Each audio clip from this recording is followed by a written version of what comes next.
desde el día de hoy iniciamos estos conversatorios con el patrocinio de Atlas Team. Muchísimas gracias de nuevo, Luis Alfredo, por todo el soporte que les has brindado a los asesores Group en este proceso.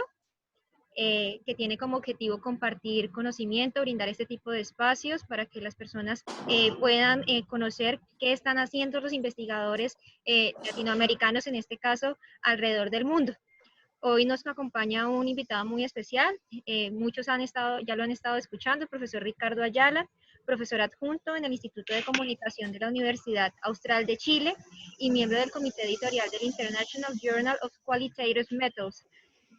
Para nosotros es un honor que usted, profesor Ricardo, esté con nosotros el día de hoy en este conversatorio. Le doy paso. Sí, muchas gracias. Y muchas gracias a ustedes por haberme invitado. Y en especial a, bueno, Jacqueline, por supuesto, y también a Luis Alfredo, con quien nos conocimos hace un par de meses, a principios de año, cuando aún se podía viajar, allí en Montevideo, ¿no es así? Después luego nos encontramos, tuvimos otra reunión en Buenos Aires, justamente cuando yo estaba haciendo allí un estadio de investigación en la Universidad de Buenos Aires, en la Facultad de Ciencias Sociales. Y fue muy agradable, en realidad fue una coincidencia inesperada y que llevó a una cierta colaboración que continuará, espero, de parte de Atlas TI, para algunos proyectos que tenemos en mente para el futuro, uno de los cuales voy a hablar más adelante. Pero hoy día el objetivo de este conversatorio, y que precisamente me gustaría que fuese un conversatorio más que una clase, y por eso es que no preparé ningún material audiovisual, excepto un video que mostraré en unos minutos también. Me gustaría que las personas también se sintieran libres de interrumpir y de enviar preguntas o comentarios a través del chat, y quizás Luis Alfredo me puede ayudar un poco con eso, porque como yo estoy con el teléfono un poco distante, no alcanzo a leer todo sí, estaremos, Jacqueline y yo, Uh-huh. Principalmente Jacqueline estará leyendo las preguntas, yo estaré atento a orientar algunas cosas también. ¿Cómo no? Usted nos va diciendo y siéntase tranquilamente. Perfecto. Como explicaba Jacqueline, mi afiliación académica es en la Universidad Austral de Chile, en Valdivia, en el Instituto de Comunicación, aunque yo físicamente estoy en Bruselas ahora, en Bélgica, ya que tengo una doble afiliación. Mi formación en ciencias sociales es en sociología específicamente, que es la más general o la menos específica, si prefieren, de las ciencias sociales. Y es desde allí donde hemos intentado hacer una contribución también en el ámbito de las metodologías de investigación. No solo en ciencias sociales en general, sino muy particularmente en sociología, producto de que a nosotros nos correspondió vivir en una era en que la vida cotidiana se desarrolla mucho a través de imágenes, como estamos haciendo ahora, tanto imágenes en movimiento como imágenes estáticas, el surgir de las redes sociales que vuelven el foco hacia el individuo, las fotografías, las selfies, por ejemplo, que hacen que las cámaras tengan que tener doble foco o doble lente, o que los teléfonos tengan que tener doble cámara para poder enfocar hacia afuera y poner al individuo también en el centro de la circunstancia que está ocurriendo. Y sin embargo, en sociología, y esto es una crítica en general quizás a las tradiciones más sociológicas, existía y existe todavía una gran dominancia en los métodos del texto. Una dominancia del texto y muy en particular también de los números. De manera tal que otras fuentes de datos u otros datos quedan fuera de esta tradición y son considerados marginales o minoritarios. Y en muchos casos simplemente se ignoran. Nosotros quisimos trabajar desde el punto de vista de la imagen en la etnografía, producto que precisamente la etnografía, al involucrar una gran cantidad de horas de observación, hay mucha información allí que es visual, pero que sin embargo es traducida o transliterada a información textual para poder procesarla más tarde junto con los corpus de las entrevistas, por ejemplo. Pero no así imágenes propiamente tal como un conjunto de datos. En muchas ocasiones se hace, por ejemplo, en la tradición de estudios visuales o de sociología visual, que se emplean las imágenes como una forma de divulgar la investigación, de exhibir y de educar pero no necesariamente como un conjunto de datos que es susceptible de análisis. Esta metodología que nosotros desarrollamos y estamos desarrollando todavía, porque no es, por supuesto, un proceso acabado, lo empezamos a hacer, diría yo, unos 15 años, más o menos unos 15 años atrás, en que había un interés ya de parte de los cientistas sociales en las técnicas emergentes, sobre todo en el ámbito, por ejemplo, de la antropología experimental. Y de parte nuestra estábamos desarrollando en aquel momento, también en Valdivia, junto con Tomás Koch, que es un colega con quien hemos hecho gran parte de nuestro currículum juntos, estábamos desarrollando ambos etnografía en la educación superior. Y encontramos varios problemas que teníamos con nuestros informantes. Por ejemplo, cuando nosotros éramos tutores e investigadores en un curso, por tanto los estudiantes eran estudiantes y a la vez participantes en la investigación. Sin embargo, cuando teníamos que realizar entrevistas, por ejemplo, muchas veces los roles de la tutoría o de la sala de clases se traducían también en los roles de investigación. De modo que si un estudiante, por ejemplo, que tenía una mala calificación y no lograba pasar de curso, o pasar su materia, luego eso se traducía al momento de entrevistar en que había una asimetría de poder muy fuerte con el tutor. Y por tanto había muchísimos temas que se podían explorar solo de manera superficial porque el estudiante no lograba, o en el encuentro no se lograba dar el salto desde los roles de la sala de clases a los roles de investigador investigado en el fondo. Entonces decidimos empezar a aplicar otras técnicas que pudieran complementar las horas y horas de observación que nosotros teníamos, las notas de campo, que eran muy abundantes también, y los textos de las entrevistas con otras técnicas que nos pudieran permitir una mayor conexión con estos participantes que tenían dificultades para entrar de manera lingüística, por decirlo de alguna manera, en conexión con el investigador. A eso se sumó el problema de que nosotros nos dimos cuenta que estas realidades que ocurrían en las tutorías o en las salas de clases eran tan complejas que muchas veces eran difíciles de comprender a cabalidad solo observando en la sala, o solo tomando notas, o solo entrevistando. Hay muchísima más información que, así como hay niveles de análisis, también hay niveles de datos. Los datos pueden estar albergados u ocultos en distintas fuentes de información o distintas fuentes de datos. El gran problema que nosotros encontramos para integrar la imagen fue precisamente la falta de literatura. Hace 15 años atrás, y me imagino que en algunas partes también lo habrán vivido o lo están viviendo de la misma manera el día de hoy. La literatura tiende a enfocarse, la literatura sobre etnografía principalmente, tiende a enfocarse en dos técnicas, la observación y la entrevista. Si miramos, por ejemplo, Taylor y Bogdan en Introducción a Métodos Cualitativos, es, diría yo, 60% entrevista, que es quizás lo más logrado de ese libro, lo mejor logrado, lo más detallado, y que es una muy buena escuela para poder aprender cómo ser un buen entrevistador. Pero no hay más detalles sobre otras técnicas, en ese ni en ningún otro libro. Luego aparecieron más, por supuesto, pero en la medida que esas literaturas empezaron a desarrollarse, nosotros ya estábamos desarrollando también este método de manera paralela, hasta que nos encontramos hace unos par de años atrás, cuando logramos integrar nuestro método a las técnicas de los estudios visuales o de la sociología visual. Quizás uno de los puntos más interesantes, o también los más dificultosos al principio, es poder integrar la imagen como, especialmente la imagen que nosotros usamos en ese momento y que seguimos usando, que son los dibujos producidos por los participantes.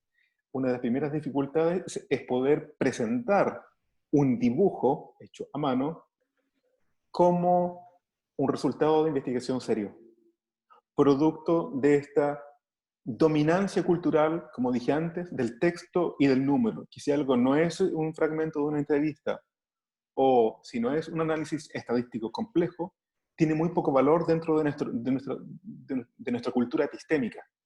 Y ese fue uno de los grandes problemas. Y desde ahí nosotros empezamos a escribir y a conceptualizar cómo poder integrar las imágenes en el texto.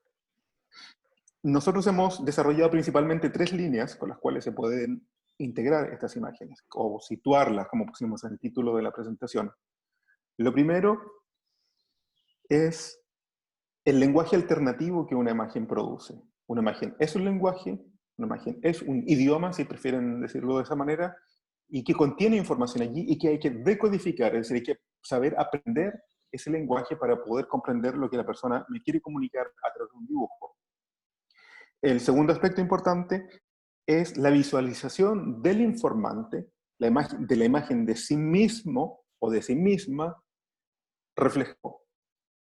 Como alguien que me está informando, que está participando como entrevistado o entrevistada, se ve a sí mismo o sí misma reflejado en un dibujo hecho por otros o por sí mismo. Entonces así entra la parte de la visualización. Y la tercera es la co-construcción entre interacción, que es el ámbito que nosotros estábamos investigando, con la representación, es decir, cómo los estudiantes, los participantes, se ven a sí mismos en la interacción, en cómo ellos iban reflejando estas dinámicas interaccionales en el discurso, en la interacción, pero también más tarde en las imágenes. Algunos podrán decir que ¿para qué tener dibujos si tenemos fotografías? Como dije al principio, la fotografía que tiene un lugar central en nuestra cultura de principio del siglo. Podríamos decir fotografías. Pero también están los dibujos, y que tienen adicionado a la fotografía, diría yo, el valor de poder ser distorsionados y de crear alegorías de manera muy plástica, que a veces la fotografía no permite.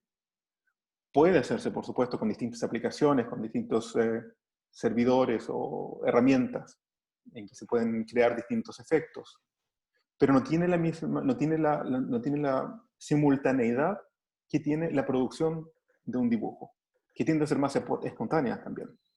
Y a menudo esta espontaneidad o esta capacidad de poder crear alegorías incluso, permite a veces crear giros discursivos en la entrevista.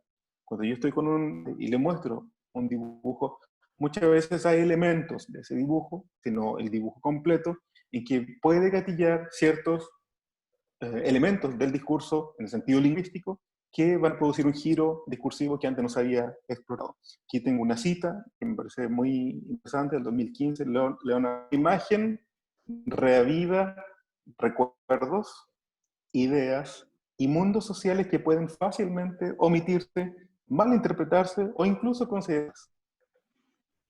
De este modo también la imagen nos va a ayudar a hablar de ciertos aspectos que son muchas veces temas tabúes, por ejemplo, pueden ser expresados de mejor manera, pueden ser tratados con mayor, en un entorno un poco más relajado, incluso lúdico, de manera indirecta, por estos tópicos que son difíciles de hablar directamente. O también cuando hay una crítica, por ejemplo. En este caso, nosotros que éramos tutores al mismo tiempo, era muy difícil que los estudiantes nos dijeran a nosotros que nosotros habíamos sido pésimos tutores. En algún momento fuimos injustos con las calificaciones, que puede suceder también, pero los estudiantes no nos... Vamos adentro.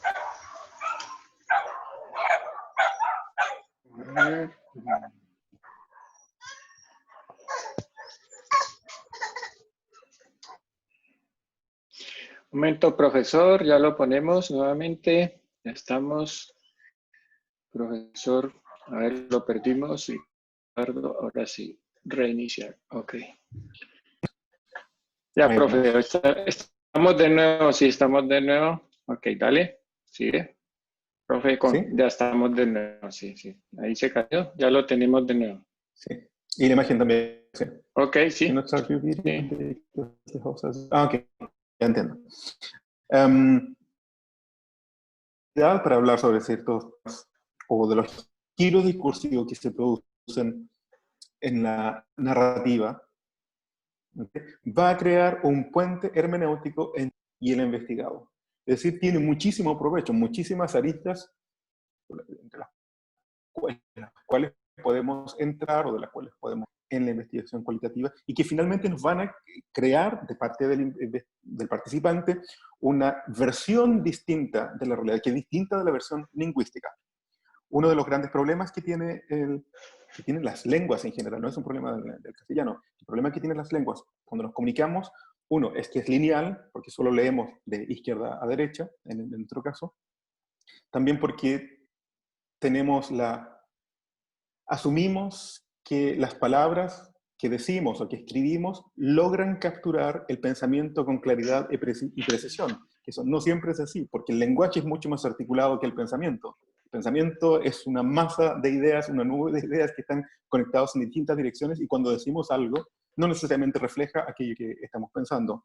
Y también el hecho de que el dibujo va a producir una reacción en el individuo, en el participante, de manera que va a pensar en cosas en que no piensa habitualmente, o que incluso puede llegar a expresar cosas para las cuales no tiene palabras.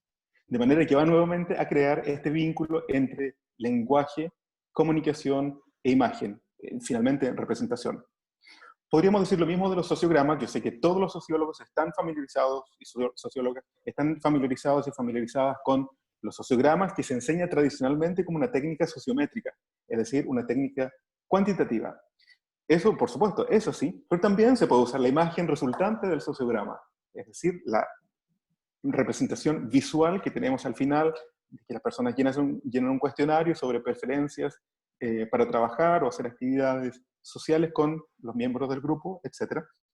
Entonces, tengo allí una imagen que es una especie como si graficáramos el mundo social de un grupo, que nos puede entregar muchísima información también, como por ejemplo la relación de jerarquía que hay dentro del grupo, nos puede mostrar también cuán integrado está el observador en el grupo, eso es muy interesante, puede mostrar relaciones más personales dentro del grupo, de las cuales yo no me doy cuenta necesariamente cuando solamente observo. Y así sucesivamente. Tanto sociogramas como los dibujos se pueden integrar en el análisis, y es lo que nosotros hemos tratado de hacer con los distintos pasos, una secuencia de 6 pasos que incluye este método, que lo vamos a mostrar a continuación, en que se integran tanto las imágenes con el texto, inspirados, diría yo, mayoritariamente en los principios de la teoría fundamentada, de modo que nos gusta pensar en este método como una teoría fundamentada visual. Nos gusta pensarlo de esa manera porque se adscribe muy bien a los principios del construccionismo en las ciencias sociales. Tal vez ahora, Luis Alfredo, ¿nos puedes ayudar con el video? Listo, claro, cómo no, ya vamos a ponerlo. Muchas gracias. Ahí ya. Aquí colocamos los subtítulos, confirmamos que nos queden en español y usted me dice si está oyendo. En inglés, pero tiene subtítulos en español. The first reading of the data is concerned with variations. I contrast information both within data from a single informant and across informants. This renders discursive and non-discursive variations clearer. The need for different types of data arises from the idea that personal views may vary and co-occur. Reformulation, second thoughts, spontaneous contradiction. Writing first impressions and underscoring what seems peculiar are helpful tools to start off with before moving onto a more fine-grained analysis. For now, it is important to gain a sense of the main ideas contained in the text and the images, and how they flow through. The flow of ideas through the data can be traced in a manner akin to following somebody's journey through a crowd, and see where they start, finish, or disappear, and then looking again, this time following somebody else. This step is meant to make the researcher familiar with the contents of the data more purposefully. The second step has to be aided by the participants in a second sitting, this time focusing on data generated by themselves, notably the images. The analysis might begin with the differences, contrasts, gradients and ranges, both within a single visual and among a series of visuals. In this second sitting, the differences between representations become more evident, which in turn will enable a richer coding process because of the wider contrast. The informant must participate in the analysis. We intentionally avoid proposing a priori interpretation of the sociograms and drawings, which would be unjustifiably deterministic. It is useful to have at hand a set of broad questions like, what did you want to tell with this drawing? Could you tell me more about that?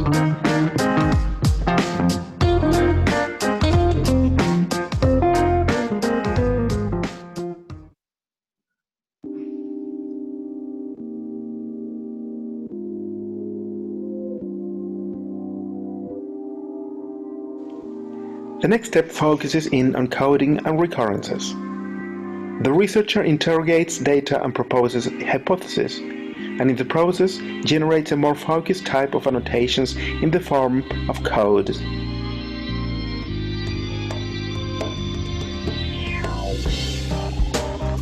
I find it easiest to begin by using very mundane codes, which are later discarded in favor of more conceptual ones.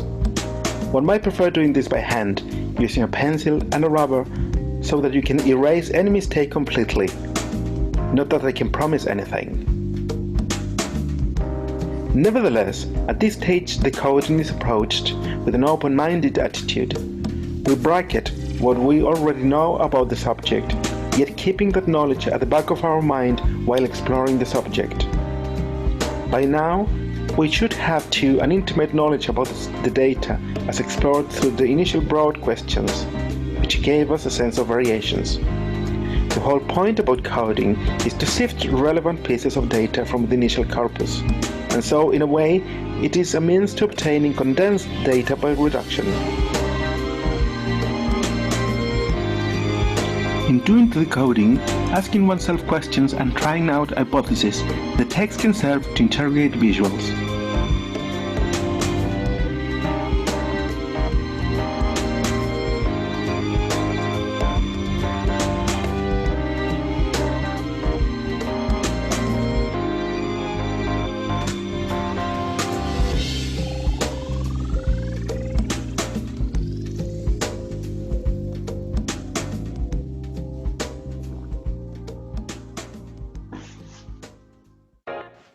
This step brings the analysis back into relationship with informants.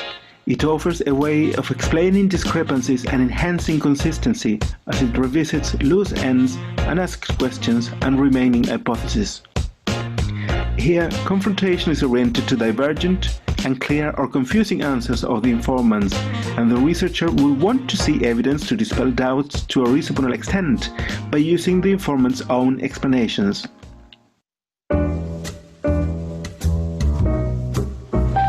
This step offers a way of rereading the data to refine the codes. The codes themselves are organized into larger categories with a view to developing an understanding of the research problem as it bears on the question being raised. At this point, we have analyzed representations having visualization as a prime medium to recall memories, elicit information, interrogate discourses, and control for coherence. In so doing, I now look for general patterns that will contribute to providing an answer to the problem. But the price of establishing what is general is more often than not to filter out the bits that do not fit the patterns.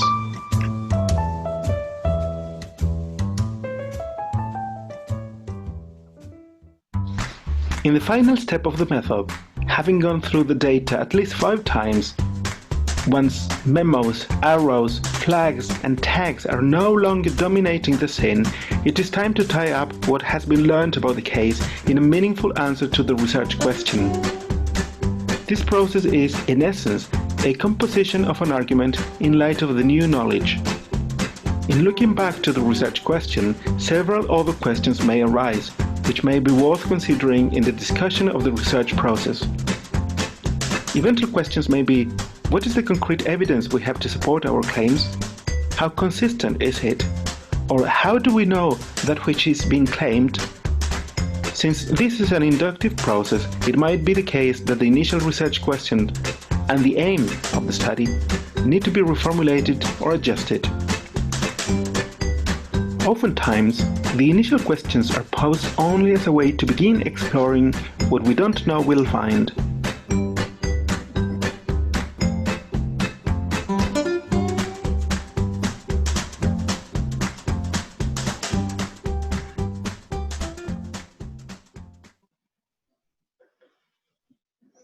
Perfecto, profe. Creo que ese era todo el video.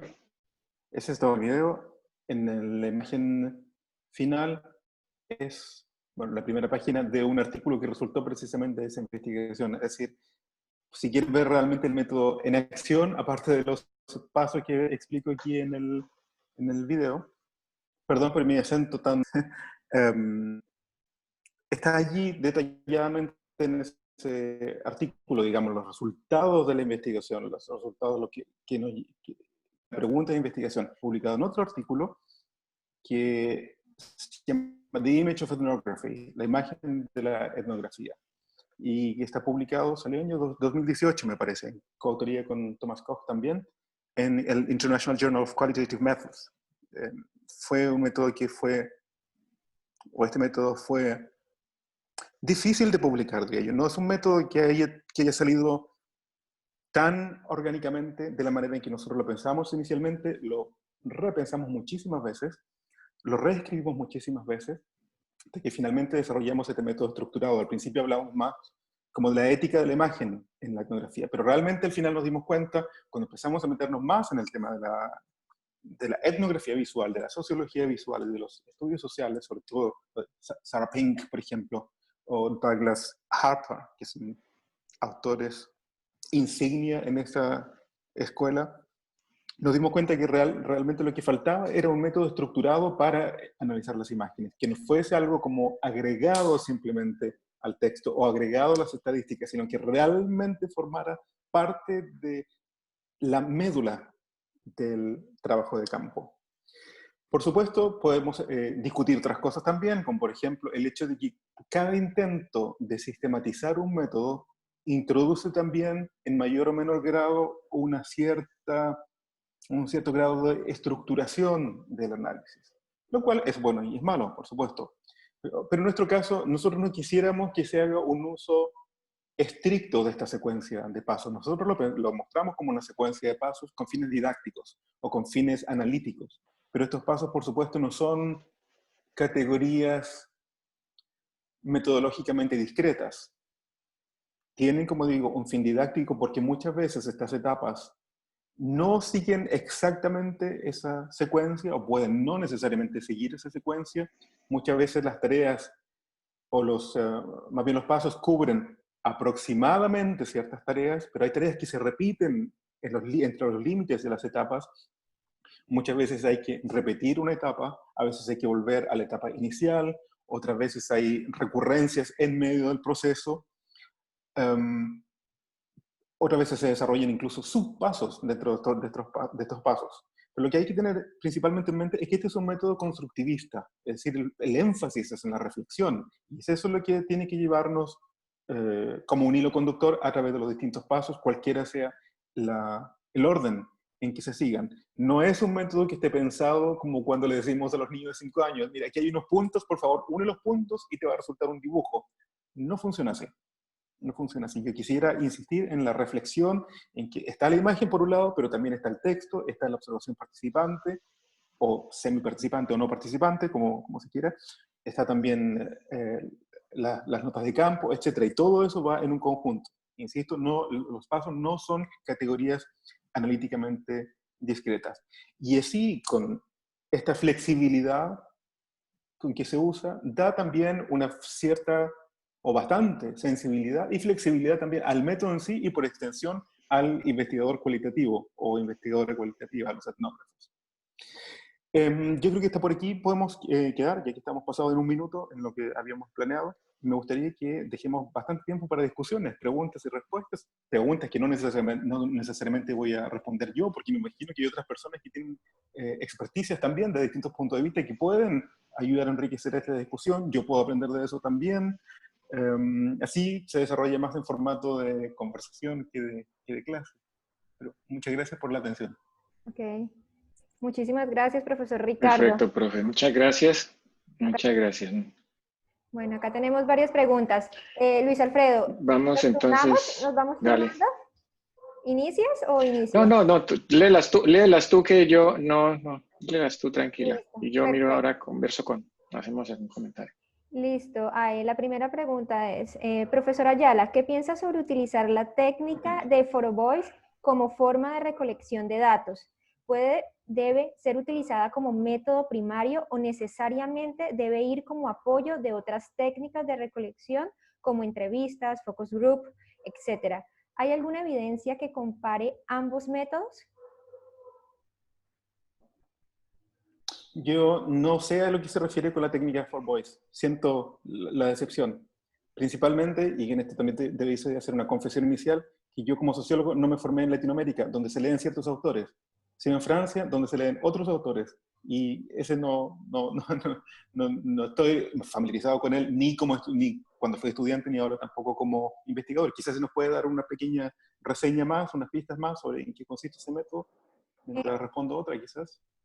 Pero por supuesto, no voy a poder responder todas. Ok. No sé si Evelyn Iriarte quiere compartir con nosotros. La idea es un conversatorio. Si puede, pues, abrir el micrófono. ¿Evelyn? Y Evelyn, a ver, eso es. Bueno, tú le abres. Okay. Bueno, si no, pasa otra pregunta y ahora le ponemos en conversación. Perfecto. Ahora sí tengo activado el micrófono. Vale. Ah, muy bien. ¿Pueden escucharme? Sí, te oímos perfectamente.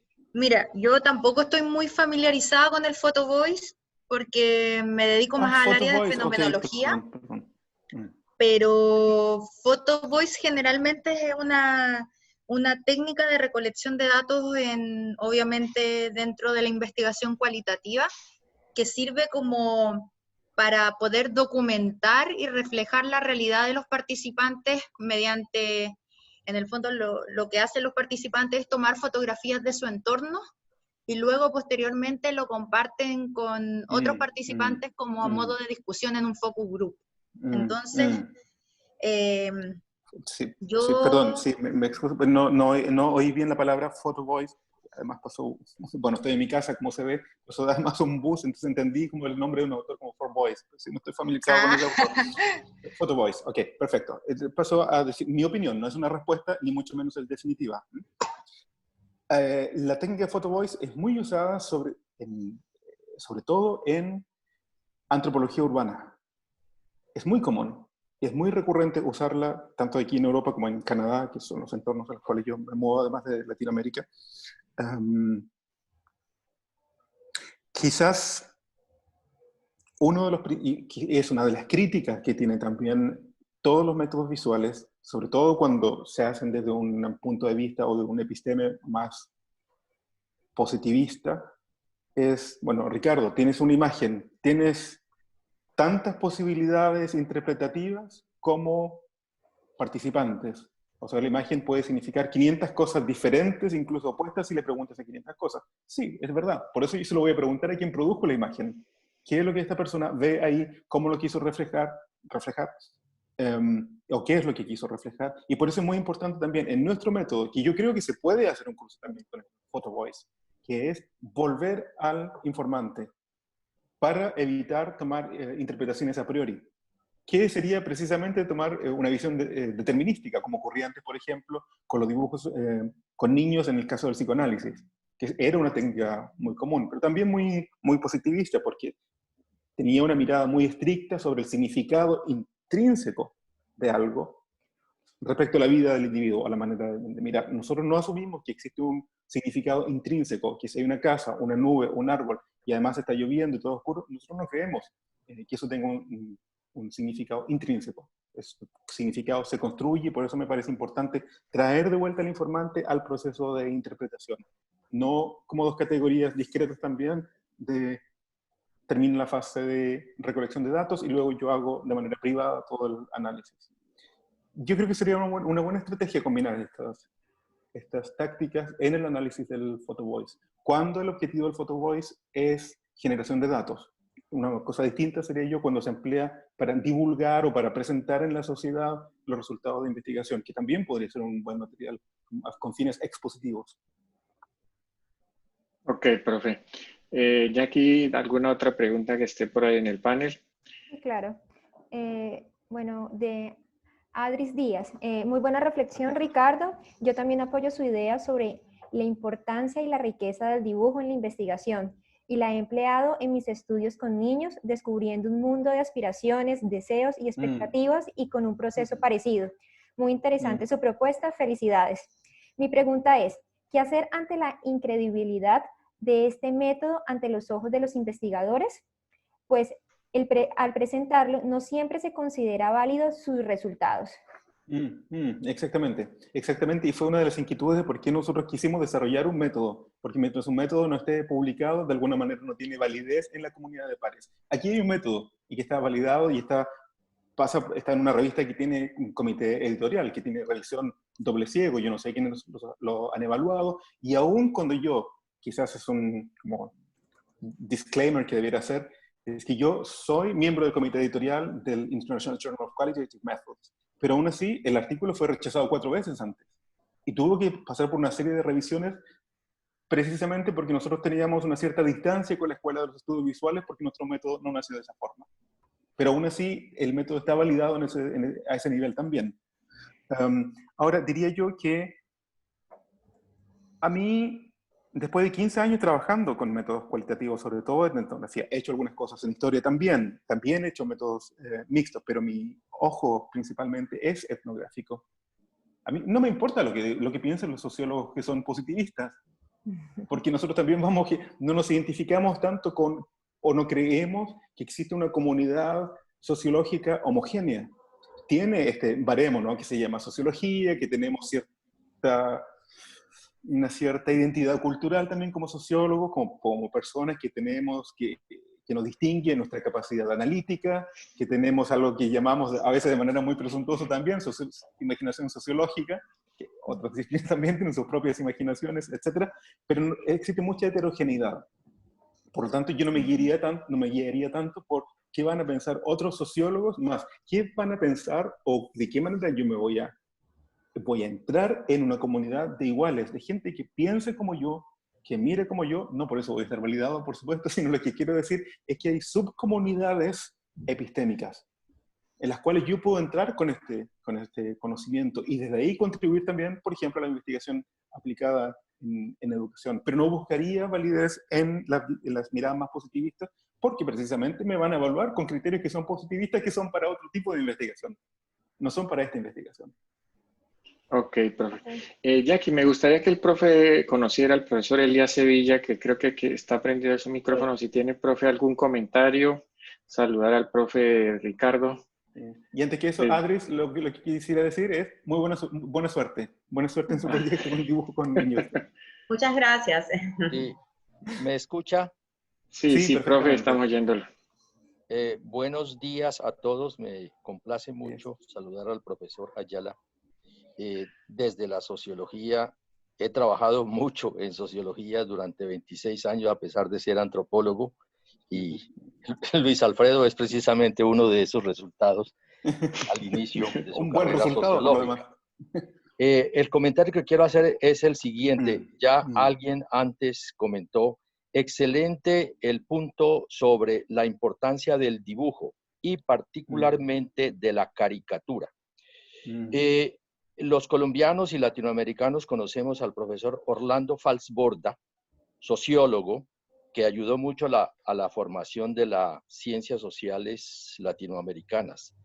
Él durante muchos años trabajó la caricatura, sobre todo las historietas, como herramienta de trabajo de investigación y también de lo que él llamaba investigación-acción.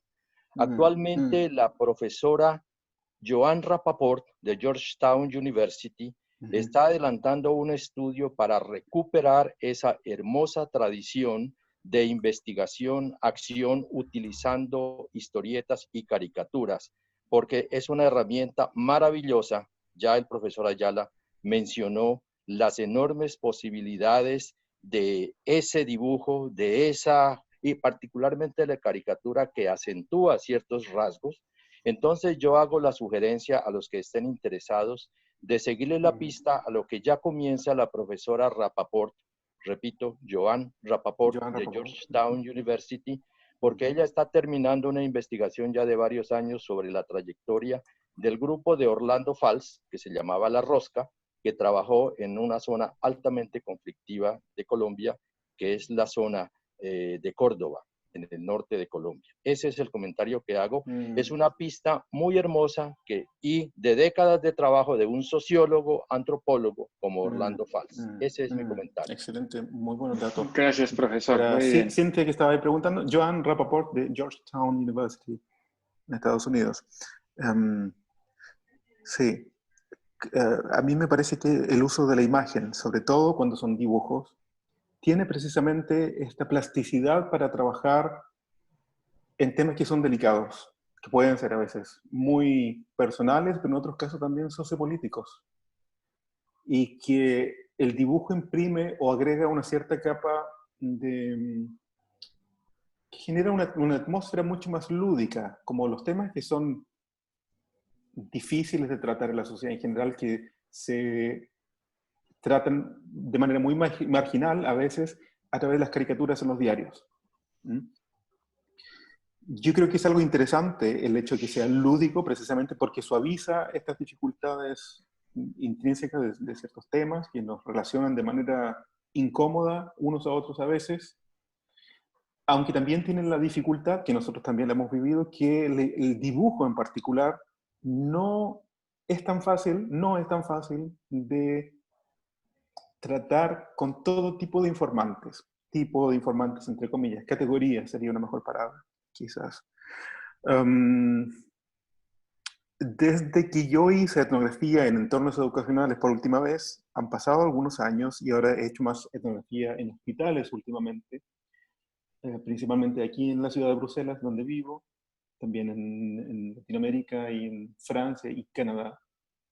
Es muy difícil pedir a un manager, por ejemplo, de una institución, la farmacéutica, por ejemplo, que ya tienen un estatus social muy alto en las distintas industrias, muy difícil pedir a un manager, por favor, durante esta entrevista, ¿me podría dibujar cómo usted ve su relación con los periodistas? De alguna manera quizás tomarían bastante distancia en hacerlo, a menos que se haga en contexto de una relación que ya hayamos desarrollado con el tiempo, que hay una relación de confianza y que yo pueda pedirle abiertamente que me haga un dibujo. Si tomo eso como carta de entrada, quizás es más difícil. Ahora, algunos principios de esto se pueden extrapolar al análisis de la caricatura. No sé si todos, por supuesto. Pero sí, estoy muy interesado en seguir la pista a esta persona, profesor Rapaport. Gracias, muchas gracias profesor. Muchas gracias El por la profesor contribución. Elías luego quisiera conversar con usted, ya luego se lo Sí, cómo no. presento internamente. Bueno, continuemos ya aquí con más preguntas, está interesantísimo todo. Después, profe, no se deje unos minutos al final de verdad para que nos comente ese nuevo libro o esa publicación que está en camino hacia el próximo año, bueno, para que haga una mención especial en eso al final, por favor. Gracias. Ok, bueno, tenemos otra pregunta. ¿Hay más comentarios? Sí, tenemos otra pregunta y luego también voy a abrir como un espacio para las personas si quieren hablar un poco, saludarlo. Irma, las fotografías captan un momento de la realidad. Un dibujo es elaborado por la persona en particular, quien elige diferentes formas para comunicar algo. ¿Cómo resolver que la interpretación que se haga no se ligue con la dimensión introspectiva o psicológica? Sí, esa es una pregunta muy interesante porque gran parte de los trabajos que habían cuando nosotros empezamos a trabajar con dibujos eran precisamente relacionados con procesos cognitivos o muchas veces con las emociones en un sentido psicológico. Hay también otras interpretaciones más sociológicas de las emociones, pero casi todo era producido por psicólogos, psicoanalistas o psiquiatras. Yo creo que lo importante a tener en consideración, yo creo que es muy fácil irse a una beta psicológica a analizar las imágenes, porque hay algo de eso también, seguramente.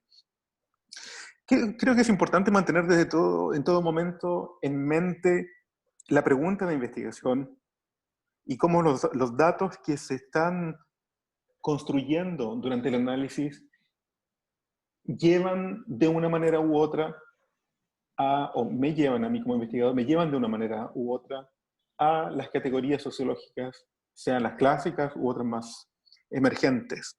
Esa sería mi principal recomendación, no perder de vista eso, porque, a ver, si bien es cierto, nosotros tenemos un énfasis en las ciencias sociales, sobre todo en sociología, hay también hay ciertos tabúes también. No tengo aquí algún dibujo para transmitir eso, pero también tenemos, ¿no, Luis Alfredo? Tabúes de que hay ciertos fenómenos que son, por ejemplo, que pueden explicarse de manera genética, o pueden explicarse por procesos psicológicos, pero nosotros tratamos de no hablar de eso, a veces lo disfrazamos un poco, pero finalmente lo llevamos a categorías sociológicas. Claro, claro, sin duda. Hay, claro, que pertenece como a nuestro sistema de creencias y valores como disciplina o como profesión, como quiera vérsele. Sí, eso sería mi principal recomendación, mantener siempre presente la pregunta principal de investigación y cómo los datos se van a ir conectando, sobre todo al final del análisis. Esto es importante, porque si no, también cierra las posibilidades analíticas. Yo creo que en los distintos pasos que nosotros ofrecemos, es importante tener una actitud abierta de mente, de estar abierto a todo lo que vaya saliendo allí, aunque supere los límites, digamos, de nuestra disciplina, de nuestras perspectivas o de nuestros valores. Pero al final, yo creo que eso es lo que hay que conectar con las categorías mayores de nuestro prisma sociológico. Muchas gracias, profe. Sigamos, unas preguntas más. No sé, yo aquí... Dos preguntas más adicionales. ¿Ha utilizado cartografía social? ¿Cuál fue su experiencia? En nuestros procesos de análisis de violencia en Colombia, ¿lo ha utilizado para trabajo con comunidades? Yo personalmente no he usado cartografía social. Sí tengo colegas muy cercanos que trabajan, que no son sociólogos, pero aún así somos muy cercanos. Son geógrafos, por ejemplo, que trabajan con métodos geográficos aplicados a problemas muchas veces de acceso de salud a personas de la tercera edad, por ejemplo, que tienen residencias, que viven en ciertas residencias, y ellos han trabajado muchísimo con la cartografía, pero también con seguimiento de GPS, de manera de que la cartografía sea enriquecida a través de datos de geolocalización.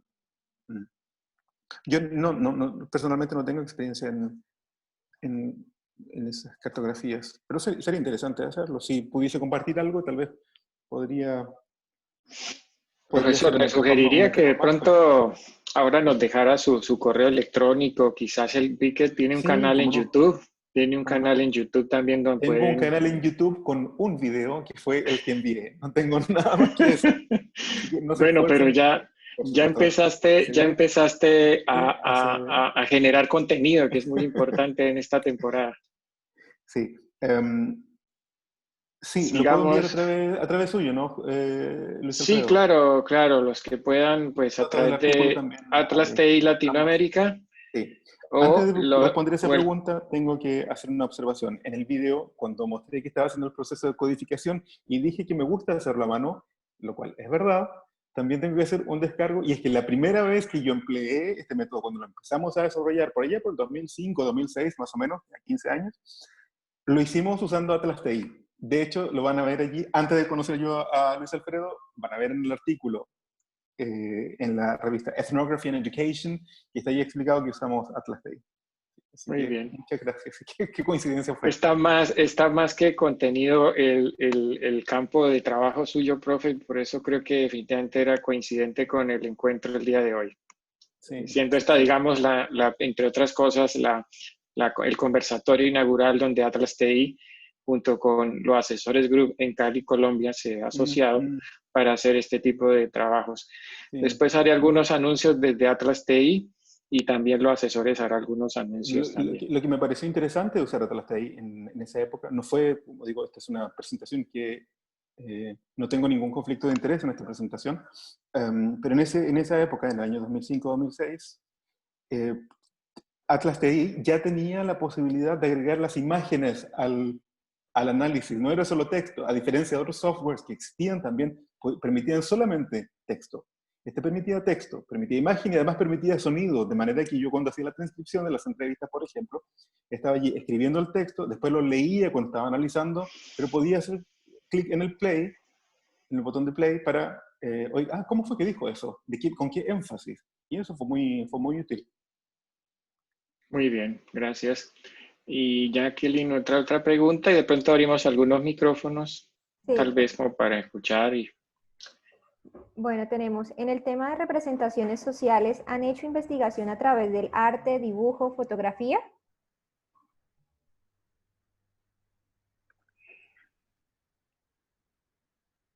Profesor Ricardo, ¿escuchó la...?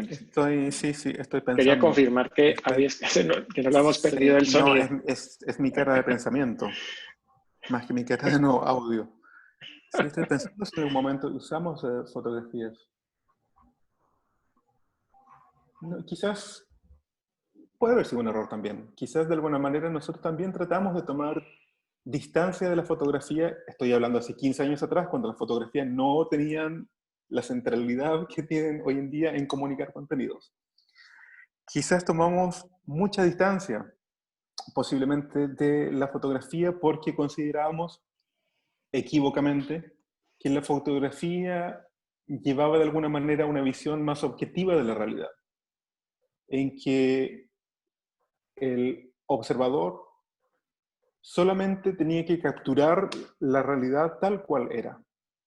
Por supuesto, después nos empezamos a informar un poco más sobre la fotografía, pero nuestro énfasis siempre fue el dibujo, y ese ha sido hasta el día de hoy el dibujo. No hemos cambiado a fotografía, aun porque también hay una tradición que ya es muy fuerte. Toda la tradición de Visual Studies o Visual Sociology es 99% fotografía y video.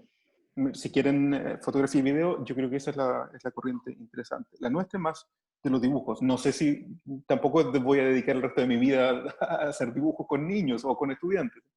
Nosotros hicimos ese proyecto que duró unos años y después nuestro trabajo se transformó en un trabajo más metodológico, no en sí de dibujos o de trabajo de campo en ese aspecto, sino de trabajar más en la teorización del método. Pero como digo, para fotografías, Sarah Pink, esa es una buena autora. Sarah Pink, P-I-N-K, y también Douglas Harper, con H, H-A-R-P-E-R. Los autores indiscutiblemente influyentes en el campo de los estudios visuales. Muchas gracias, profesor Ricardo. Tenemos una última pregunta escrita. Es, ¿cómo hace para presentar los resultados obtenidos en la investigación? Nos pregunta Marcelo. Sí, lo van a ver también allí en el primer artículo. El título es, por si acaso, Understanding the Problem. Muy largo, perdón. No, búsquenlo en la revista Ethnography and Education, con mi apellido, Ayala, porque yo creo que es el único artículo que he publicado allí. Los referentes, Pink, sí, y Harper, H-A-R-P-E-R. Si lo buscan allí en la revista Ethnography and Education, con mi apellido, van a ver un artículo que empieza con la palabra understanding, y que después habla de etnografía, por supuesto, porque es una revista de etnografía y educación, que nosotros fuimos combinando. Hay una tendencia, yo creo que cuando uno es estudiante, hace tiempo dejé de ser estudiante, pero cuando uno es estudiante tiene una tendencia a agrupar los resultados por técnicas. Entonces, por aquí están las estadísticas, acá están los discursos, acá están los dibujos y acá está todo lo demás, todo lo que sobra. Yo sugeriría más bien ir por categorías analíticas, que es lo más útil también para el lector, como no solamente para uno mismo, sino también como una cortesía hacia el lector o lectora, de que lo va a leer de esa manera y no por técnicas. De modo que dentro de las categorías pueden haber datos que se originan de distinta manera o datos que son de distinta naturaleza. En nuestro caso, ocupamos fragmentos de entrevistas, pasajes de entrevistas, también imágenes, varias imágenes que reflejaban las dinámicas sociales, y en otros casos otro tipo de imágenes, como por ejemplo la imagen del sociograma. En otros casos puede ser un inmenso rango de imágenes, pueden ser los planos de un edificio, puede ser, por supuesto, un video, puede ser también una fotografía, hoy 15 años después lo digo, puede ser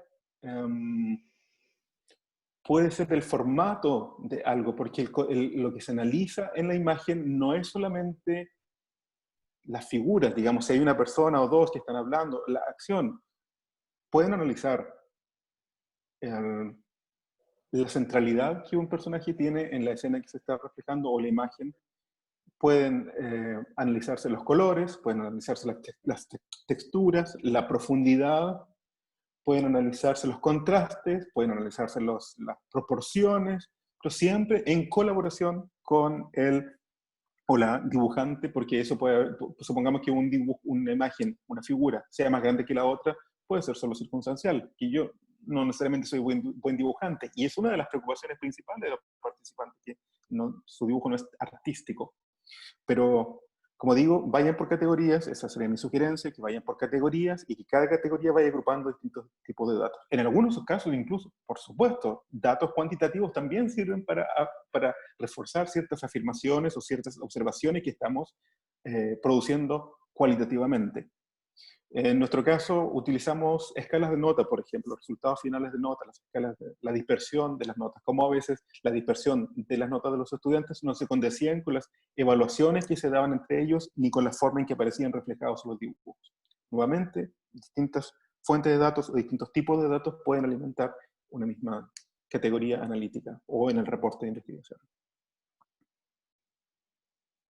Muchísimas gracias, profesor Ricardo. Tenemos una última pregunta, ¿qué opina acerca de la entrevista virtual para la recolección de datos? Yo opino de la entrevista virtual lo mismo que opino de todos los métodos, de todos los tipos de datos. Creo que todos los datos entregan una riqueza que otros métodos no entregan, como también tienen ciertas limitaciones. Lo importante es ser transparente en lo que esas limitaciones implican desde el punto de vista tanto analítico como interpretativo.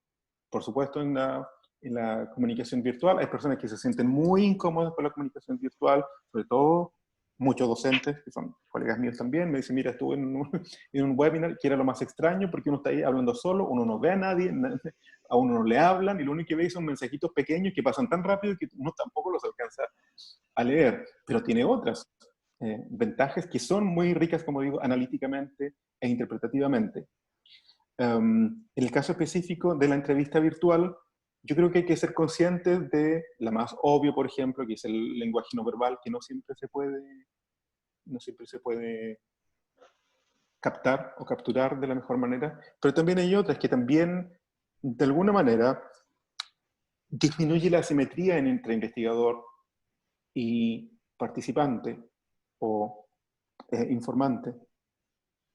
También cuando hay estas asimetrías, uno como informante, yo también lo he percibido, también está a veces en situaciones que son muy incómodas cuando se está siendo entrevistado. Por ejemplo, cuando nosotros hemos entrevistado administradores en posiciones de élite, como dije antes en el caso de las farmacéuticas, que también hemos trabajado con Big Pharma aquí en Bélgica y su relación con la prensa y con la opinión pública, sus problemas de reputación que tienen, en que cuando va uno como sociólogo, no tan formal como ellos, desconociendo a veces el mundo del Big Pharma, está realmente minimizado en la oficina imponente de alguien donde están los cuadros de todos los que han sido presidentes de esa compañía, que no voy a mencionar cuál es, y todo eso también se atenúa, no se anula del todo, pero sí se puede atenuar a través de la comunicación virtual. Hay otras desventajas quizás, por ejemplo, que hay muchas personas que nosotros aprendemos en general el formato convencional. Disculpa, Luis Alfredo, que me alargue unos minutos. No, estamos muy bien, tranquilo. Ok, gracias. Hay algunas desventajas en la comunicación virtual. Por ejemplo, si bien las personas a veces no pueden físicamente reunirse, para algunas personas es muy incómodo estar frente a una pantalla hablándole a alguien, porque muchas veces las ideas fluyen cuando se activa una memoria corporal, es decir, hay personas que no pueden responder o que no pueden conversar tan fluidamente si no están en permanente movimiento, no como estoy haciendo yo ahora, que en realidad muevo mucho los brazos cuando hablo, sino que están caminando.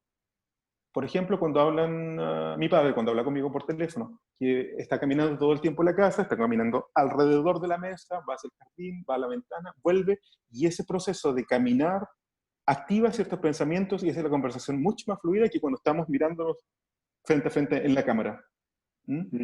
Por eso yo digo, como todos los métodos, hay que ser muy reflexivos sobre cuáles son las ventajas y las desventajas que tienen y ser transparente sobre eso también en los reportes de investigación. Muy bien, profe.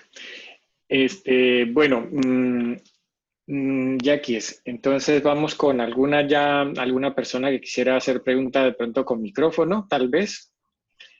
Si tienes, creo que Marcela Campo me parece que levantó la mano. No sé si podemos darle cabida a ella. Marcela ya intervino. De pronto, si tienes alguna pregunta, levantaste la mano. Perfecto. Sí, gracias. ¿Me escuchan? Okay. Con mucho. Sí, te oímos perfectamente. Bien, gracias. Es una intervención para solicitar asesoría desde su experiencia, Ricardo, como investigador, pero también como editor, y también escuchándolo en esta experiencia que acaba de compartirnos en relación a su acercamiento hacia el ámbito de la salud. Yo soy de formación psicóloga social y trabajo con mis colegas neuropsicólogas y nos hemos acercado al asunto de la salud, en donde la imagen del cuerpo, ¿verdad? En términos cualitativos, resulta bastante significativa y pertinente para ahondar en estos fenómenos de estudio. ¿Qué nos hemos encontrado? Que es riquísimo, ¿verdad? Pero cuando nos vamos a presentar, ¿verdad? A publicaciones, entonces, por un lado, en publicaciones de corte cuantitativo hay una sospecha de que venimos del mundo de lo biologicista, del reduccionismo biologicista. Entonces, ahí, si de alguna manera nos pudiera dar elementos de cómo hacer esos encuentros, de suavizar esas fronteras epistemológicas, ¿verdad? Eso como lo están comprendiendo las editoriales, las publicaciones internacionales, porque además la otra cosa que nos dicen es que estamos muy situadas, muy locales. Nosotros trabajamos con enfermedades huérfanas, específicamente una MPS, mucopolisacaridosis. Pues son niños, niñas y jóvenes colombianos, ¿sí? Pero a lo que quiero ir es, para nosotros ha resultado la imagen bien importante, sobre todo por el asunto del cuerpo en la diada salud-enfermedad, pero quería compartir eso. Lo que nos encontramos en respuesta en las editoriales es eso, como una mirada sospechosa frente al reduccionismo biologicista, y pues quería preguntarle entonces también en últimas, ¿usted qué piensa sobre los abordajes mixtos? Perfecto. Voy a tratar de resumir la respuesta, para no usar tanto tiempo. Yo diría que hasta hace unos 20 años atrás, 15 años atrás más o menos, existía precisamente esta barrera de publicar estudios cualitativos, sobre todo si eran así, digamos medio hippies, en el sentido de como emergentes o con métodos más alternativos. Yo diría que hoy en día también hay así como hay diversidad de métodos y hay diversidad de comunidades, hay también diversidad de revistas que han producido estas mismas comunidades. Por tanto, hay espacios para compartir ese tipo de investigación, ese tipo de conocimiento, con ese tipo de métodos.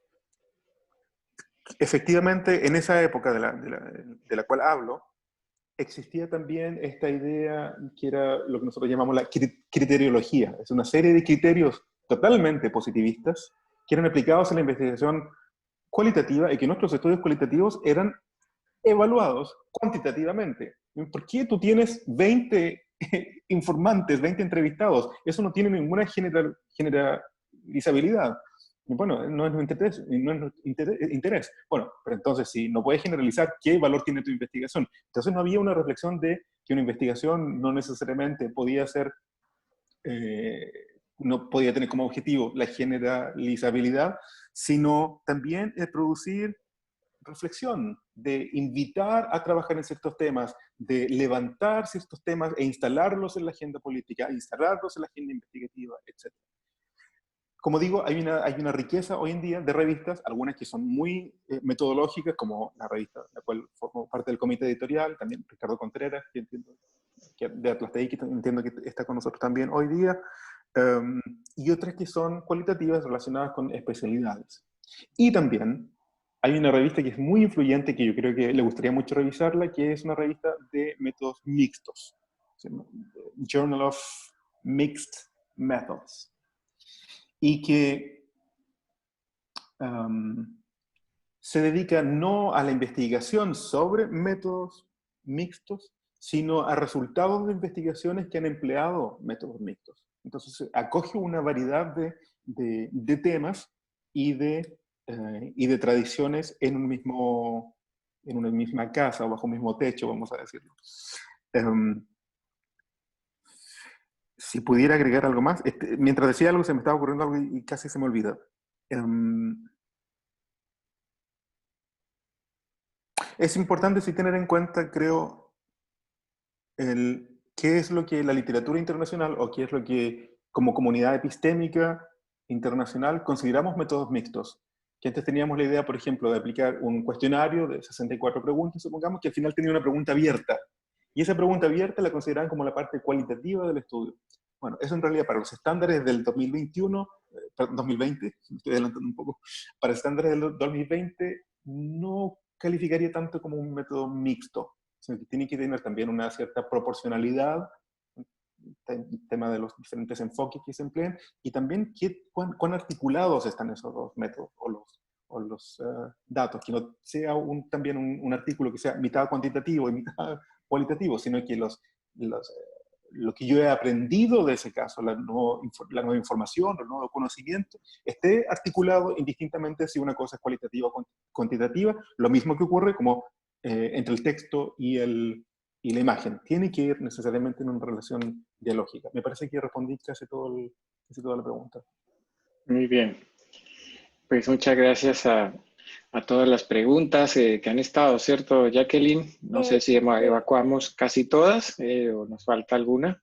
Vicente quiere hacer una pregunta adicional, entonces le doy paso. Solamente vamos a dar una pregunta. Vicente y Marcela Campo, que también quiere hacer otra pregunta, y con esto cerramos, para que el profesor Ricardo pueda hablarnos un poco, así súper rápido también, sobre su libro. Muy bien. Vicente, ¿tienes espacio? Prendámosle el micrófono, a ver. ¿Aló? ¿Se me escucha? Sí, Vicente, perfecto. Voy a iniciar video, no me gusta dejar apagado el video. Permiso. Claro que sí. Bueno, dale, no hay problema.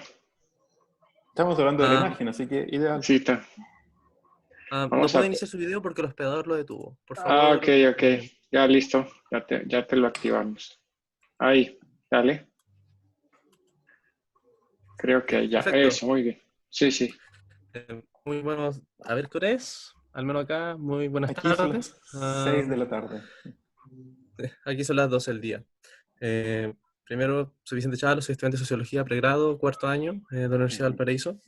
Y mi obsesión desde el primer año era lo que es más palpable, así lo que vivo, muy yoyoísta, pero tratar de ser lo más mixto, subjetivo posible en torno a lo que más utilizo, o sea, las redes sociales, la tecnología, y de eso quiero que trate mi tesis, trate mi vida laboral, mi vida académica, porque ya me metí de lleno en esta cuestión, a pesar de que tenga muchos complejos con respecto a este mini subcampo, como diría Bourdieu. Y ya que esto es un simposio, un webinar o un conversatorio de análisis cualitativo, entonces creo que es atingente que les pregunte sobre redes sociales, sobre memes, sobre videos, sobre lo que pasó al menos en Chile desde octubre, que prácticamente fue un hito histórico, hasta lo que es hoy en día. Recorrido, quiero que me den su opinión. ¿Cómo analizar los memes? ¿Cómo analizar los videos? ¿Cómo analizar las voces, lo que se va deambulando desde usuarios, desde grupos? A mí me interesó caleta el modo en que los grupos, tanto geeks, los grupos de adultos, los grupos generaciones, iban generando humor, iban generando sátira a partir de videos, a partir de imágenes, memes, que es lo que más se lo utiliza principalmente generaciones que compartimos las redes sociales, sea Twitter, sea Facebook, sea Instagram, sea YouTube, sea XRRS que puedan haber por ahí. Y usualmente veo, no poco análisis, pero un análisis más replegado, así como, no, dejémoslo en la esquina a estos tipos porque son demasiado jóvenes, desde, por así decirle, la academia. Por eso te dije el complejo hace un rato. Entonces, a mí me interesa también hacer eso mixto que se había mencionado anteriormente, antes de mi pregunta, y necesito recomendaciones, necesito opiniones en torno a todo lo que les estoy presentando. Yo quiero a futuro hacer algo mixto ya, un poco de quanti y un poco de quali, y lo quali centrado en lo que vendría siendo qué presentan las personas, los grupos en las redes sociales, los boomers, los centennials, los millennials, en los X, porque son 4 generaciones desde la teoría psicológica, o las teorías psicológicas de las generaciones de hace un tiempo atrás, del siglo XX. Y quiero hacerlo lo mejor posible, y estoy tomando la oportunidad en este momento. Así que, dado lo que he presentado, por favor, quien sea profesor, sea el gerente de Atlas T, o la misma de los asesores, por favor, oriéntenme. Mucho gusto, ¿no? Es que soy un poco obsesivo, Asperger, cosas varias. Eso, gracias. Muy bien. Muy bien, esa es la idea y me gusta la actitud. Muchas gracias por la pregunta desde Valparaíso, que es una región a la cual tengo muchísimo cariño.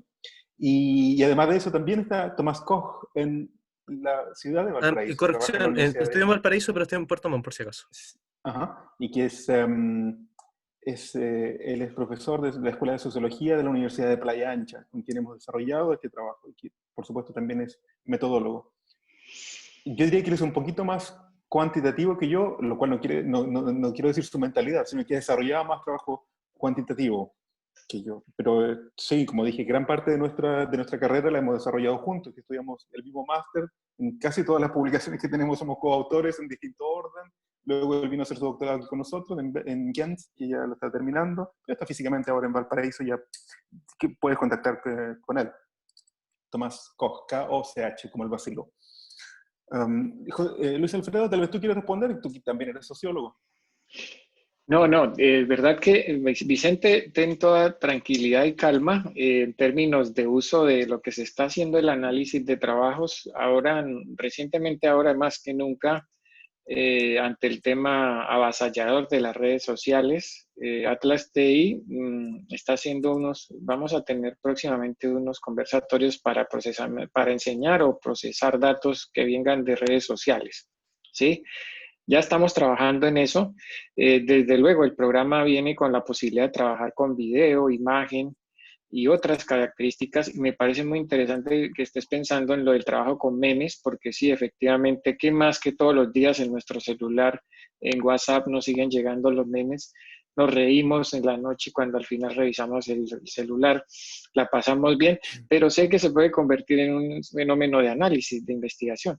Y solo internamente después podemos intercambiar, yo te puedo pasar mi correo electrónico y podemos charlar internamente. Pero prepárate que vamos a hacer algo muy interesante sobre precisamente ofrecer herramientas desde Atlas TI para el tema de que como no tenemos posibilidad de trabajo de campo físico, porque estamos en confinamiento, vamos a poderlo hacer virtualmente. Estamos trabajando en eso. Gracias, Vicente. Ok.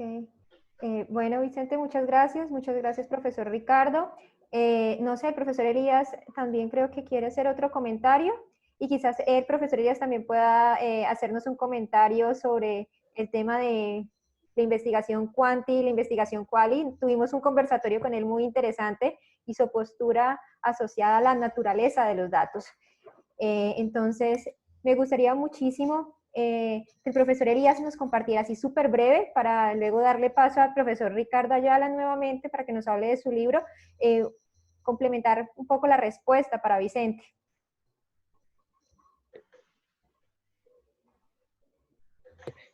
Profesor, ahí está. Sí, y si me da video, pues maravilloso. Claro, cómo no, profe. Me llamó mucho gusto saludarlo. Lo vi en la presentación que hizo hace unas semanas atrás. Muy bien, gracias. Me llamó mucho la atención el comentario, yo creo que es penúltimo que hizo el profesor Ayala, sobre que miremos categorías como distintas de métodos y tecnologías. En ese nivel de cobertura. Categorías que distinguen, por ejemplo, investigación social de reporte periodístico. Metodologías, el modo como hacemos ese trabajo. Y finalmente, tecnologías, es en donde a mi juicio se debe aplicar el apellido cualitativo, cuantitativo, y como consecuencia no hay investigación cuantitativa ni cualitativa. La investigación es una sola, la investigación científica, sea social o no social. Entonces allá hay un error categorial para utilizar la idea de Gilbert Ryle, escrito Ryle, R-Y-L-E, un error categorial. Mi propuesta, en la que he venido trabajando de tiempo atrás y sobre la que versó la exposición que hice en uno de estos conversatorios, es que si dicen investigación cualitativa, la otra investigación será la cuantitativa. Y yo creo que los investigadores buenos, desde el inicio, desde Durkheim, acuérdense del suicidio, trabaja con los dos. métodos, o ni siquiera son métodos, es un solo método que está en las reglas del método sociológico y trabaja con modos de codificación. Allí sí se aplica la distinción y adjetivo cualitativo cuantitativo. Entonces, mi propuesta, que se pega a lo que el profesor acaba de decir, trabajemos con categorías analíticas y dejemos al nivel puramente de técnicas, componentes de un gran conjunto que se llama tecnología, y no decir tecnología cuantitativa, sino ciertas técnicas dentro de la tecnología que sirve a una metodología de trabajo para una investigación que es una sola. Esa es mi propuesta de fondo, sobre la cual en alguna ocasión podremos hablar de nuevo. Entonces, me pego de eso que acaba de decir el profesor de categorías y quisiera que hiciera un comentario al respecto. Estoy de acuerdo con que trabajemos con categorías y distingamos, por ejemplo, pues una investigación periodística de una investigación científico-social. Pero no digamos que una investigación periodística es cuantitativa o cualitativa por los métodos que usa, que eso es de otra categoría, de otro nivel de adscripción de adjetivos. Ese es mi comentario general y me pareció sumamente interesante todo su comentario y toda su exposición, profesor. Si se tiene en cuenta lo que usted mismo acaba de decir, trabajemos con categorías. Muchas gracias, profesor Elías. Muchas gracias. Sí, perdón, adelante. No, profesor Ricardo, sí, voy a ser muy breve. Sí, yo estoy totalmente de acuerdo porque pienso que en general estos énfasis cuantitativo, cualitativo, como también las categorías, como también los niveles de análisis, no son características inherentes de la realidad que uno está observando, que la realidad social no ocurre en niveles de ningún tipo, sino que son categorías que nosotros construimos, como las escuelas o como los métodos, ¿verdad? Y que por tanto son artificiales o culturales, si se prefieren. Solo para subrayar aquello. Y antes de, a Vicente quisiera responder que existe también ya investigaciones que se han trabajado con memes, o memes en inglés, y no tanto en sociología, pero sí en estudios culturales, que eso en Estados Unidos es un gran mercado, es una gran industria, los estudios culturales. Entonces, si buscas por allí, vas a encontrar seguramente. Okay. Perfecto, profesor Ricardo. Muchísimas gracias. Entonces, ahora sí el espacio. Nos encantaría escuchar un poco sobre su libro.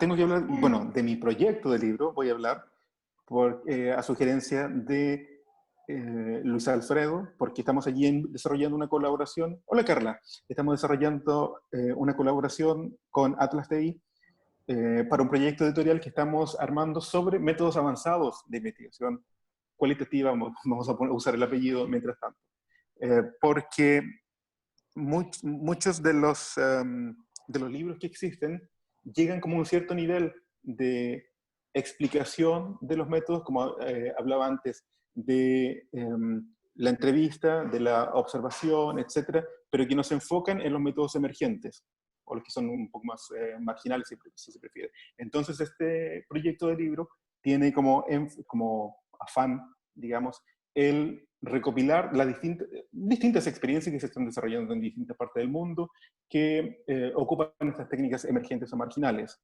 Tenemos un trabajo colaborativo que hemos hecho con personas de la Universidad de Groningen en Holanda sobre, por ejemplo, cómo tensionar el concepto de entrevista de élite, si existe realmente una técnica que podamos denominar entrevista de élite.